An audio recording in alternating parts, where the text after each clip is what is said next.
type of, outrageous kind of Hollywood, Marilyn Monroe type figure. Laurie, how do people react to you when they find out you're gay?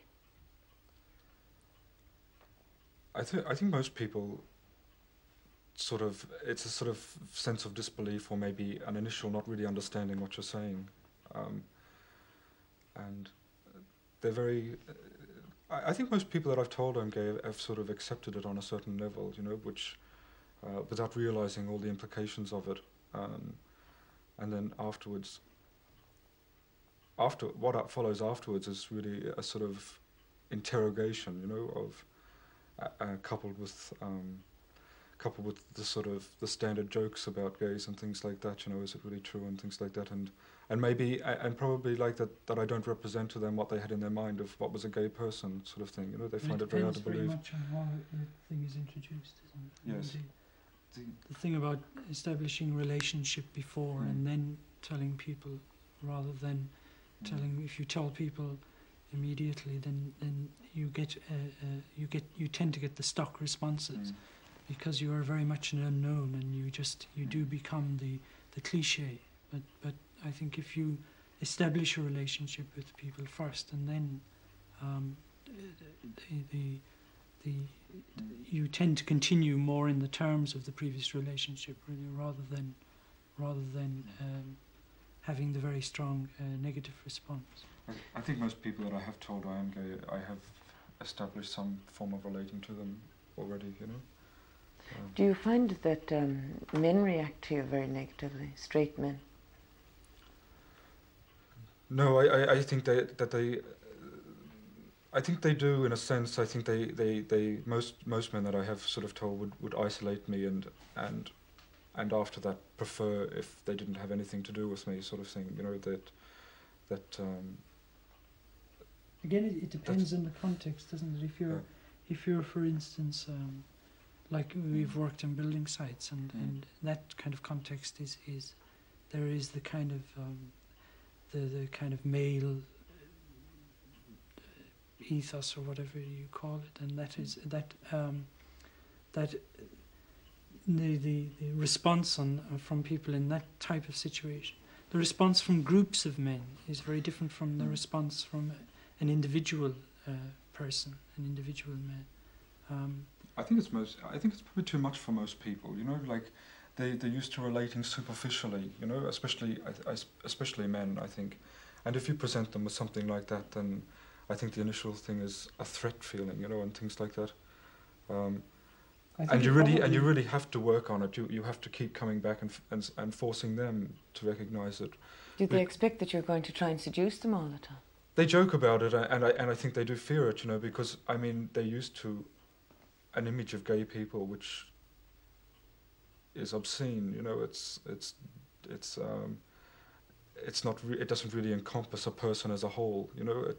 And so, with the sort of relationship you've already built up with them, and then you present them with this shock thing, they tend to retreat from it. But, for myself, I try to sort of follow it up and try and establish something. And I think something most often quite nice comes out of it. Like most people would say, well, that's your business, and I respect you for your, for your feelings, like that, But one of the very common misconceptions, I think, is that gay people do possess a kind of an uncontrollable desire,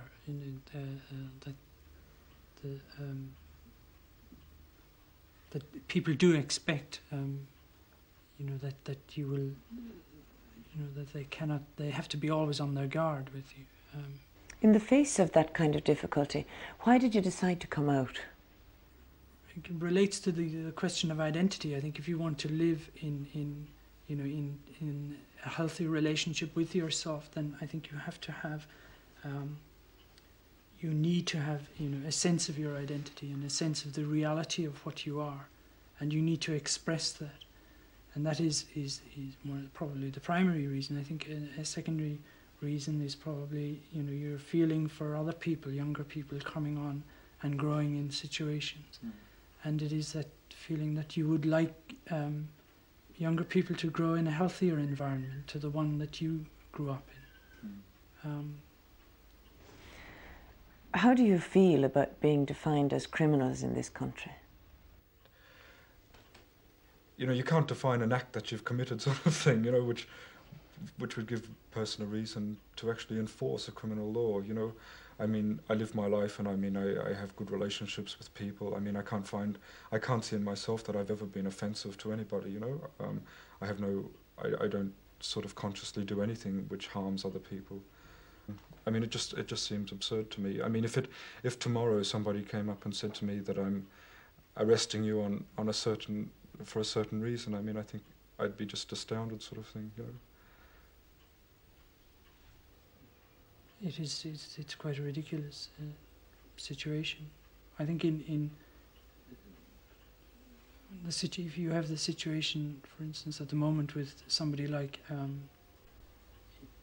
people, a lot in the news about somebody like Sakharov, who's been, you know, sent to exile and internal exile in his country, and I think there is quite a strong relationship between being gay and living in a country like Ireland. That I think a great number of gay people do live in a sense continually in exile in their own country.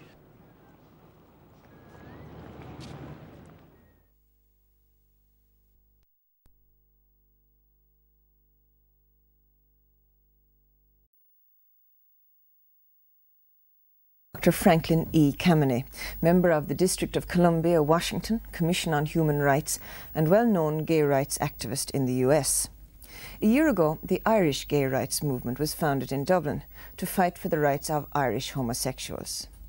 Ireland is the only sovereign EEC country to still retain criminal sanctions in law against homosexuality, with penalties from 10 years to life imprisonment. In studio tonight, we have the national chairman of the Irish gay rights movement, David Norris. David, are homosexuals sick people?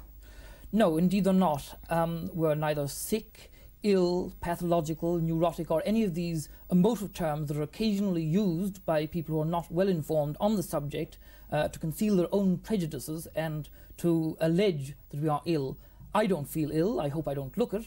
We are, of course, subject, as ordinary other people are, to head colds, influenza, a hangover, to this type of thing. But in the basic sense, we are not sick. Well, people might wonder, could the state of homosexuality be cured, as it were? Well, of course, in that question is implied the idea that we've already, I hope, disposed of, that homosexual people are ill in some way, either physically or mentally. Now, interestingly, in the quite recent past, the American Psychiatric Association, for example, has voted overwhelmingly to remove homosexuality from its list of nervous disorders, illnesses. And as Frank Kameny said to me, it was a remarkable example of an instant cure, where by the stroke of a pen, 20 million people in America were declared to be cured. We're not ill, so we don't require a cure. You only need a cure if you are unbalanced or unwell, and we are not and don't feel ourselves to be. Well, what would you say to people who would regard a homosexual as a perverted person or an immoral person? Well, the word perverted, again, carries emotive connotations.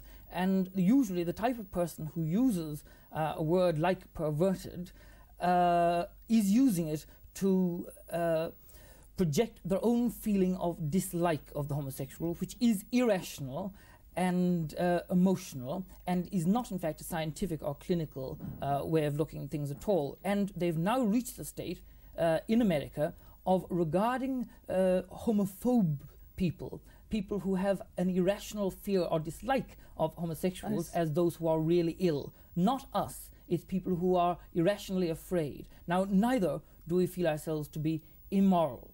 It is possible, of course, for a homosexual person to be immoral, as it is for a heterosexual person. But there is nothing intrinsically immoral, unhealthy, or evil about relating affectionally and sexually to a member of one's own sex. Well, what sort of stand does the Church, the Christian Church, take on this issue? The Church is moving slowly, but moving towards an understanding of the homosexual, and this is what we want. We ask the Church, and we have in fact recently invited all the major Christian churches in Ireland to enter into dialogue with us so that they may understand before they judge. we brought back from the International Gay Rights Conference in Edinburgh a document signed by people who are Christians, both lay and clergy, dealing with the relations of the Christian churches to the homosexual, the need for pastoral care and understanding. We circulated this letter to the heads of all the main Christian churches and received a rather interesting response from them. What was the different results from, say, the Catholic and the Protestant churches? Well, by and large, the Protestant churches sought more information. They showed a willingness to enter into dialogue and to try to understand us and to right the very great wrongs that have been inflicted on homosexual people in Ireland, largely through ignorance. The Roman Catholic Church, while not discouraging, was more neutral. It said that they had accepted our letter and they were considering it. But we regard any form of dialogue as being helpful both to the Church in its understanding of its flock and to the homosexual. Do you think this dialogue will come on a more public plane then? Yes, I think it's inevitable. It's rather slower in Ireland than it has been in the rest of the world, but in America, for example, there is a Catholic gay organization called Dignity. In Australia, there's a similar one called Acceptance, and we are in the process of setting up a similar organization in Ireland under the umbrella of the Irish gay rights movement. Well, what does it really mean to be a homosexual in Ireland? What sort of pressures are on you as a person? Well, there are great pressures, but when you say what does it mean to be an Irish homosexual, it's a difficult question to answer because it's a perfectly ordinary thing. Now, I'm referring to lesbians as well, of course. Yes, of course, and I'm glad you brought this up because it is International Women's Year and we don't want to leave the women out of this either. And I think very few people really understand that the word homosexual means attracted people of the same sex. Many people think the homo part of it is man. It's not. It's the Greek meaning the same.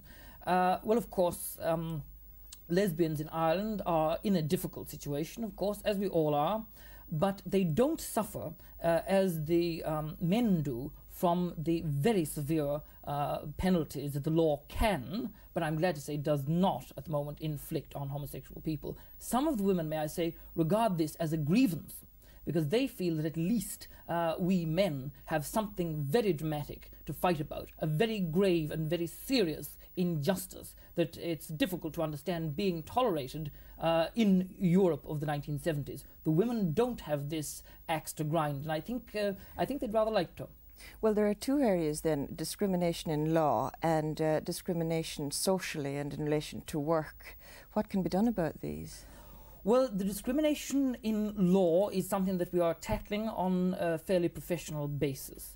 Now, the law is clearly grossly unconstitutional. The constitution of this country claims to cherish all the children of the nation equally. And I can tell you from my experience, it did not cherish me as I was growing up. I hope that we will be rectifying that. How do you mean situation. it didn't cherish you as you were growing up? Well, I was brought up in ignorance of the facts of my true nature. The word homosexual was scarcely known in Ireland. It certainly could not be breathed in polite society. And I was allowed to grow up through my adolescence believing that I was possibly the only homosexual in Ireland, not knowing that there were indeed many thousands of other similarly isolated people here.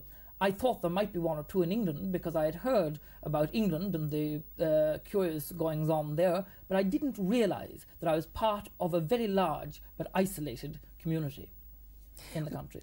Well, what about the discrimination